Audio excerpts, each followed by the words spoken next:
Well, you just finished registering your company in the US and now I have to apply for a bank account, right? In this video, I'm gonna cover some of the main steps to apply for a US bank account for your LLC or your corporation and what the banks will require you and why you have to pay attention while you're doing that process. My name is Diego Sampaio, co-founder of Globalfy, where we have helped over 10,000 entrepreneurs from all over the world to register and manage their business in the US.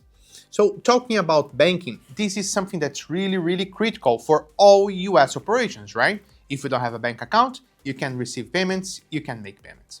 So you have to understand that the first thing is that as you are not a US citizen, as you are not a US resident, for the banks, you are considered a high risk client. So this means that when you're applying for your bank account, you have to be really cautious and to be really attentive about the information that you're providing for the bank that you choose, right? Unfortunately, a lot of the largest banks from the US, like Bank of America, Chase, or Wells Fargo, they do not accept online applications for not US residents or US citizens. And that's where comes a lot of the neobanks and the fintechs that provides an outstanding service for digital entrepreneurs. I can mention here Mercury, Lily, Relay, Inter, even Brex or Payoneer.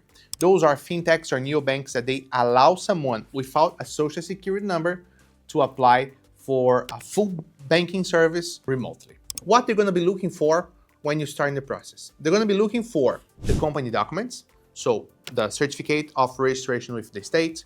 They're going to also be looking for your EIN letter. That's a letter that IRS sends to you once you get your federal tax registration number. They're going to be looking for an address in the US. This can be a virtual address, but it has to be inside the US. And they will also ask for an address outside the US where you are physically located and providing your services. So again, this address can be outside the US, but you're going to usually need a utility bill to prove that you live in that address or that you work at that address. And they will also require the personal details from anyone in the company that has over 25% of the shares of the company or that is in an administrative position at the company, someone that can make decisions for the company.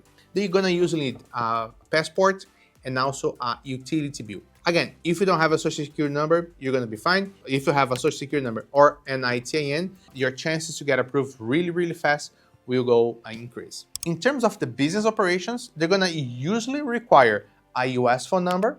There's a lot of services and you can check here on the description of the video some of the services that we refer that offers a US phone number. They're gonna also require our live website.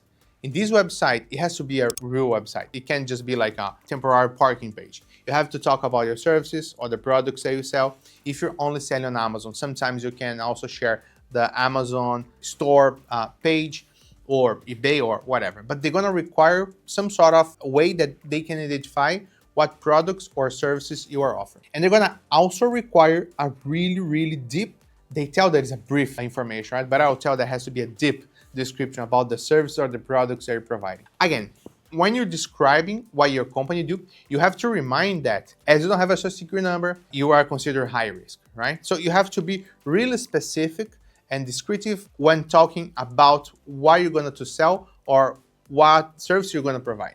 So let's say if you're a software developer and you're doing outsourcing services, okay? You can start like, I'm a software developer based in Germany. I'm going to be providing software development for customers based in the US and also based in Latin America. The majority of my payments will come through Stripe and we'll do wire or I'll use my debit card to pay for costs that I have on the American company. Be really specific, explaining how you're gonna charge your customers, how you're gonna move the money that is in your company, who is gonna be your customers, and also where are they located at. So you have to be really good in describing your business to make sure that the odds of having them approving your bank account application will go way higher. Usually those fintechs, they do not charge a monthly fee, although some of them like Mercury, Brex, or even Relay or Lily, they have some also pro package or a premium package where they offer additional services or additional tools for a small fee.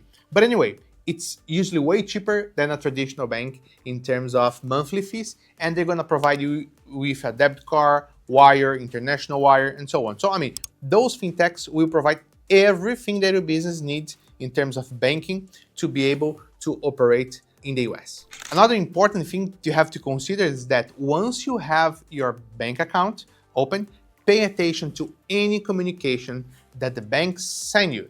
So if they are asking for an invoice, so they can double check a wire that you received, or if they are looking to more information about a wire transfer that you did, provide them that information in a matter of time. I mean, as quick as you can, to make sure they have a good relationship with them and that they understand that you are a trustworthy customer. If you already have a business in the US, or if you're starting a business in the US, you can count on at Globalfy to provide you the register agent, the virtual address service, and even the accounting and tax for your American business. In the past 10 years, we have helped thousands of entrepreneurs just like yourself that are not US based to start and succeed in the US. There's a lot of free content about doing business in the US here in our YouTube channel and also at our blog at globalfy.com/blog. So you can check all the links from the banks and from the phone systems that I mentioned in this video here in the description of this video, and let us know if you have any questions. Thanks so much for your time. Looking forward for the next one. Bye-bye.